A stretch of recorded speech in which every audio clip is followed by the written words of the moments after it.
परिचय। हे रिया, मेरे पास एक जबरदस्त खबर है। मेरी बहन ने एक छोटे से बच्चे को जन्म दिया है। बधाई हो नेहा। तुम्हारा धन्यवाद रिया। मैं सोच रही हूँ कि माता के शरीर में शिशु किस प्रकार विकसित होता है। ओह, मैं तुम्हें बता सकती हूँ कि शिशु कैसे जन्म लेता है। तो आओ, अपने इस पाठ में हम मानव जनन के बारे में अध्ययन करेंगे। उद्देश्य। इस पाठ के अंत में आप निम्न करने में सक्षम हो जाएंगे: पुरुषों व स्त्रियों में युग्मक जनन की प्रक्रिया को समझना, आर्तव चक्र को समझना, निषेचन एवं अंतररोपण की प्रक्रिया को समझना, सकभरता के दौरान भ्रूण परिवर्धन के स्तरों को समझना, प्रसव एवं दुग्ध स्रवण को समझना। युग्मक जनक यह उग्मकों के उत्पादन की एक प्रक्रिया होती है। किसी जाति के नर एवं मादाओं में अलग अलग प्रकार के युग्मक जनन होते हैं। नरों में शुक्र जनन होता है और मादाओं में अंड जनन होता है। शुक्राणु जनन। शुक्राणु जनन की प्रक्रिया शुक्रजनक नलिकाओं में संपन्न होती है। वृषण में द्विगुणित आदि जनन कोशिकाओं के द्विगुणित शुक्राणुजन में विभेदन के साथ इसकी शुरुआत होती है।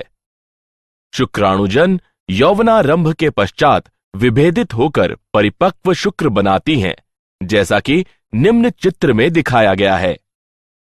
शुक्राणु प्रसु शुक्राणु रूपण प्रक्रिया द्वारा शुक्राणुओं में रूपांतरित होते हैं।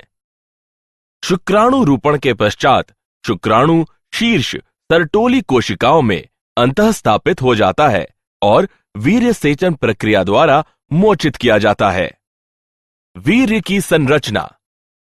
प्रत्येक वीर्य कोशिका में निम्न होते हैं: शीर्ष खंड, जिसमें सिरे पर एक अग्रपिंडक होता है और सघन अवस्था में गुणसूत्र का अगुणित सेट होता है।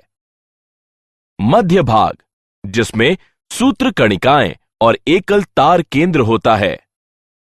पूंछ यानी पुंछ। वयस्क पुरुष में प्रतिदिन लगभग 100 मिलियन शुक्राणु बनते हैं। अंडजनन।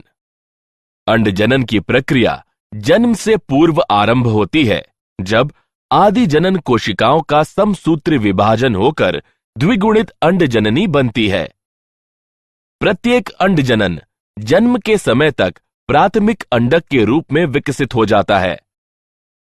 यौवनारंभ के दौरान प्रत्येक अंडाशयी चक्र में FSH एक पुटिका को फैलाने के लिए प्रेरित करता है और प्राथमिक अंडक अर्धसूत्रण एक पूर्ण करके एक द्वितीयक अंडक तथा प्रथम ध्रुवीय पिंड उत्पन्न करता है। शुक्राणु शीर्ष जब द्वितीय अंडक में प्रवेश कर जाता है तो अर्धसूत्रण 2 के साथ अंडजनन पूर्ण होता है। आर्तव चक्र। प्रायः स्त्रियों में यह 10 से 14 वर्ष आयु के बीच शुरू हो जाता है। यह लगभग प्रत्येक 28 दिनों पर दोहराया जाता है। आर्तव चक्र में एक पुटक से एक परिपक्व अंडा मोचित होता है और गर्भाशय गर्भाधान हेतु तैयार होता है। यह चक्र यौवनारंभ यानी रजो दर्शन से शुरू होता है और रजोनिवृत्ति पर समाप्त हो जाता है। आर्तव चक्र के 4 चरण होते हैं।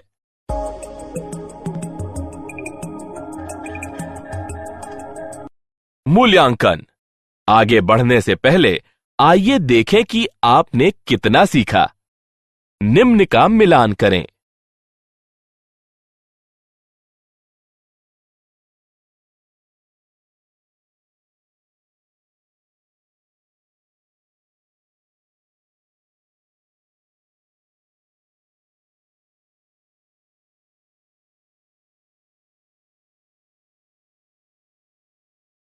निषेचन। निषेचन सामान्यतः तब होता है जब अंडा अंडवाहिनी के ऊपरी भाग में होता है। केवल एक शुक्राणु एक अंडाणु का निषेचन कर सकता है। शुक्राणु का प्रवेश द्वितीयक अंडक के अर्धसूत्रण को पूर्ण होने के लिए प्रेरित करता है। शुक्राणु का अंडाणु से संलयन होने के परिणाम स्वरूप द्विगुणित युग्मनज बनता है। अंतर्रोपण। जैसे ही युग्मनज अंडवाहिनी के पथ से गर्भाशय की ओर बढ़ता है तो यह कोरक खंड का निर्माण करता है। 8 से 16 कोरक खंडों वाले भ्रूण को तूतक कहते हैं। तूतक कोरक पुटी के रूप में परिवर्तित हो जाता है। कोरक पुटी में कोरक खंड पोष कोरक और अंतरकोशिका समूह के रूप में संलग्न हो जाता है। गर्भाशय के अंतःस्तर में पोष कोरक अंतःस्थापित हो जाता है, जिससे गर्भधारण होता है। भ्रूणीय परिवर्धन। भ्रूण के अंतर्रोपण के पश्चात पोष कोरक पर अंगुली जैसी संरचनाएं उभरती हैं, जिन्हें जरायु अंकुरक कहते हैं, जो गर्भाशयी ऊतक और मात्र रक्त से आच्छादित होते हैं। जरायु अंकुरक और गर्भाशयी ऊतक एक दूसरे के साथ अंतरांगुलीकृत होकर अपरा को गठित करते हैं।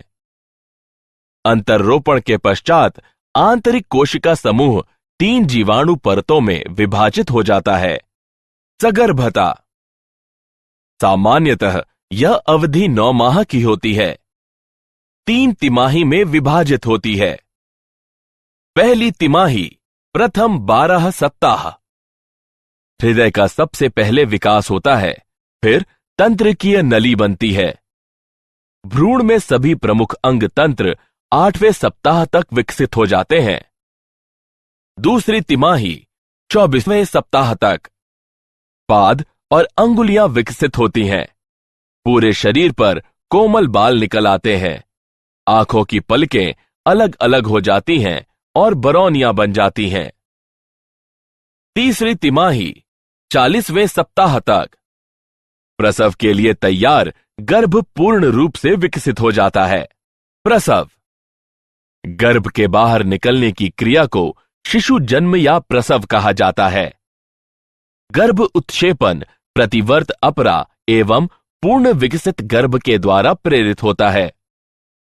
गर्भाशय संकुचन ऑक्सीटोसिन के अधिक स्रावण के उद्दीपक प्रतिवर्त के कारण शिशु गर्भाशय से जनन नाल द्वारा बाहर आ जाता है। दुग्ध स्रवण। स्त्रियों की स्तन ग्रंथियों में संगर्भता के अंत तक दूध उत्पन्न होने लगता है। इस प्रक्रिया को दुग्ध स्रवण कहते हैं। दुग्ध स्रवण के आरंभिक कुछ दिनों तक जो दूध निकलता है उसे प्रथम स्तन्य या खीस कहते हैं, जिसमें कई प्रकार के प्रतिरक्षी तत्व समाहित होते हैं, जो नवजात शिशु में प्रतिरोधी क्षमता उत्पन्न करने के लिए परम आवश्यक होते हैं। मूल्यांकन। आगे बढ़ने से पहले आइए देखें कि आपने कितना सीखा। निम्न का मिलान करें।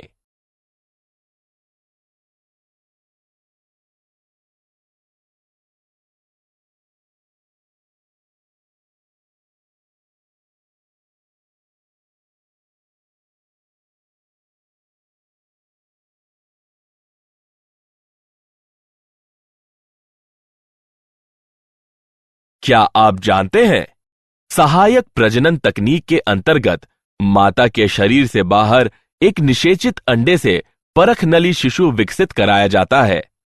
यह निषेचन इन विट्रो फर्टिलाइजेशन कहलाता है। सारांश। आइए हमने जो कुछ सीखा है उसे संक्षेप में दोहराएं। शुक्र जनन के परिणाम स्वरूप शुक्राणु बनते हैं। परिपक्व स्त्री युग्मक के निर्माण की प्रक्रिया को अंड जनन कहते हैं।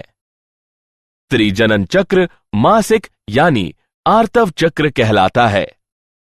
निषेचन के बाद युग्मनज का पुनरावर्ती विभाजन होकर कोरक पुटी बनती है। कोरक पुटी गर्भाशय में अंतर्रोपित होने पर गर्भधारण होता है। 9 माह की गर्भावस्था के बाद पूर्ण विकसित भ्रूण प्रसव के लिए तैयार हो जाता है। शिशु के जन्म की प्रक्रिया प्रसव कहलाती है। नव